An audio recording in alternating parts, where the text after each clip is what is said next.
प्रभु राम के लीलाओं के साथ तो जोड़ता ही है, लेकिन साथ साथ हम सबको जोड़ता है संत तुलसीदास जी के साथ भी, जिन्होंने मध्यकाल में, मुगलों के शासन काल में इस धरती पर देश की आजादी के लिए रामलीलाओं की परंपरा को आगे बढ़ाया था। याद करिए, जब तुलसीदास जी की बात आती है तो कहते हैं तुलसीदास जी को कुछ लोगों ने उस समय कहा था कि चलो आप भी अकबर से मिल लो, वो आपको भी अपने नवरत्नों में शामिल करेंगे। तो तुलसीदास जी ने कहा कि भाई देखो, अकबर कौन है मैं नहीं जानता। तो लोगों ने कहा कि बादशाह है भारत का। उन्होंने कहा भी देखो, मेरा तो बादशाह किसको कहते हैं मैं ये भी नहीं जानता। उन्होंने कहा राजा। उन्होंने कहा देखो, मेरा तो एक ही राजा है और वह है राम। और बहनों और भाइयों, उस मध्यकाल में, मुगलों के शासन काल में तुलसीदास जी ने नारा दिया था, बोलो राजा रामचंद्र की। और बहनों और भाइयों, आज मोदी जी के मार्गदर्शन और उनके नेतृत्व में अयोध्या में रामलला फिर से प्रतिष्ठित हो जाएं। 500 वर्षों का इंतजार समाप्त हुआ और कल फिर प्रधानमंत्री मोदी जी अयोध्या धाम में पधार रहे हैं, वहां पर भगवान राम का दर्शन करने के लिए। बहनों और भाइयों, अयोध्या का राम जन्मभूमि आंदोलन का इतिहास गुना का हर व्यक्ति भी गौरवान्वित होगा। इस आंदोलन को भारतीय जनता पार्टी और अन्य संगठन सभी मिलकर के सहयोग करें। एक स्वर था उस समय जो मुखर रूप से कह रही थी कि इसका नेतृत्व हमें लेना चाहिए, क्योंकि हमारी आन मान शान का प्रतीक है। यह स्वर था राजमाता विजया राजे सिंधिया जी का।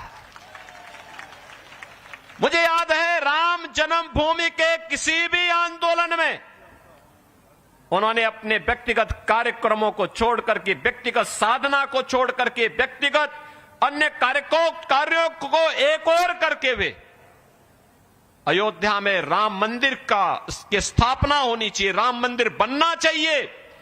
इस आंदोलन के साथ राजमाता पहले दिन से लेकर के अंतिम दिनों तक इस कार्यक्रम के साथ जुड़ी रही। और आज हम सब, प्रसन्नता हमें इस बात की है, जब अयोध्या में राम मंदिर का निर्माण हुआ, प्रभु राम 500 वर्षों के बाद विराजमान हुए और प्रभु ने वहां होली भी खेली और 500 वर्षों के बाद अपना जन्मोत्सव भी मनाया।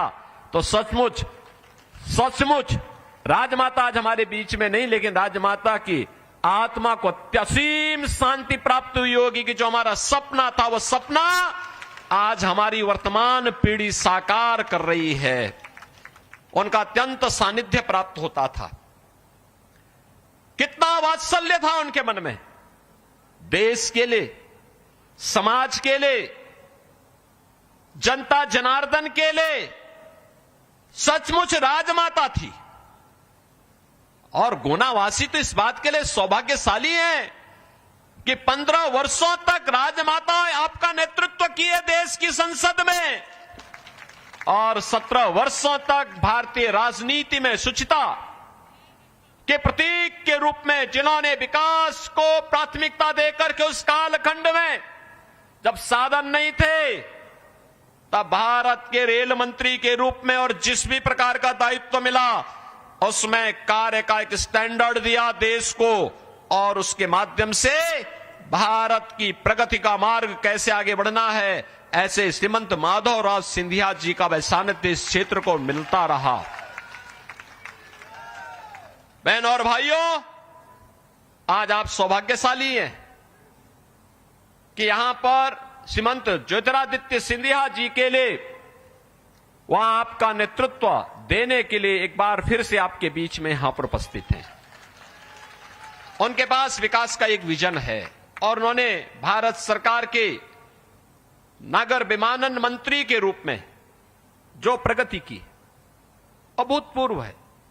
आप याद करिए, आजादी के पहले से लेकर के 2014 तक देश के अंदर केवल 74 एयरपोर्ट थे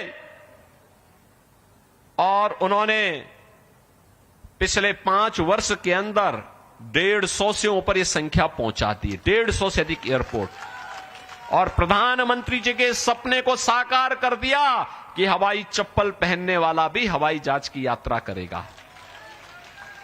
बहनों और भाइयों, हमारा विकास का सारथी तो ऐसे ही होना चाहिए, होना चाहिए ना। और यही कारण है पूरे देश के अंदर आज जो आवाज आ रही है वह यही आवाज है, एक स्वर है। 2 चरणों का चुनाव संपन्न हुआ है। बहनों और भाइयों, मैं अब तक लगभग 9 राज्यों में भारतीय जनता पार्टी के प्रत्याशियों के समर्थन में जनसभाओं को करने के बाद आज मुझे मध्य प्रदेश भी आना पड़ा।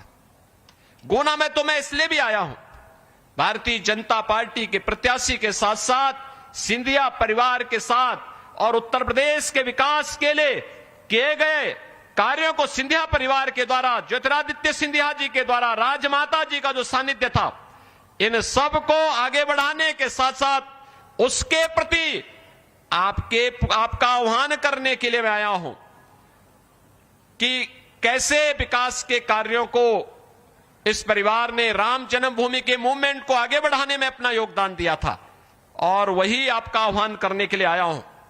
लेकिन मैं कह सकता हूं पूरे देश के अंदर जो आवाज है, 2 ही स्वर गूंज रहे हैं। एक है चारों ओर एक ही स्वर है कि फिर एक बार मोदी सरकार का एक ही स्वर गूंज रहा है। और लोगों से पूछा जाता है कि क्यों मोदी सरकार क्यों चाहिए, तो लोग कहते हैं साहब विकास भी होगा, सब कुछ होगा। लेकिन उनके मन में एक ही बात है, उत्तर दक्षिण पूरब पश्चिम लोग एक ही बात कहते हैं और कह रहे हैं जो राम को लाए हैं हम उनको लाएंगे। यह है कृतज्ञता का भाव, जो राम को लाए हैं हम उनको लाएंगे। और यह संकल्प जो देश के अंदर दिख रहा है अभूतपूर्व है। बहनों और भाइयों, आज भारत एक नया भारत है, जिस भारत का सम्मान भी है दुनिया में। भारत की सीमाएं सुरक्षित भी हुई हैं, आतंकवाद और नक्सलवाद नियंत्रित हुआ है।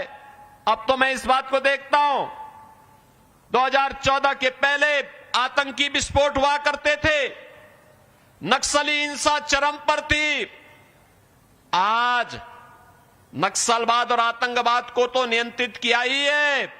अगर कहीं पर पटाखा भी जोर से फट जाए ना, तो पाकिस्तान सबसे पहले सफाई देता है कि साहब मेरा हाथ नहीं है, देता है ना, क्योंकि उसे मालूम है कि सफाई अगर समय पे नहीं दिया कहीं लेने के देने न पड़ जाएं।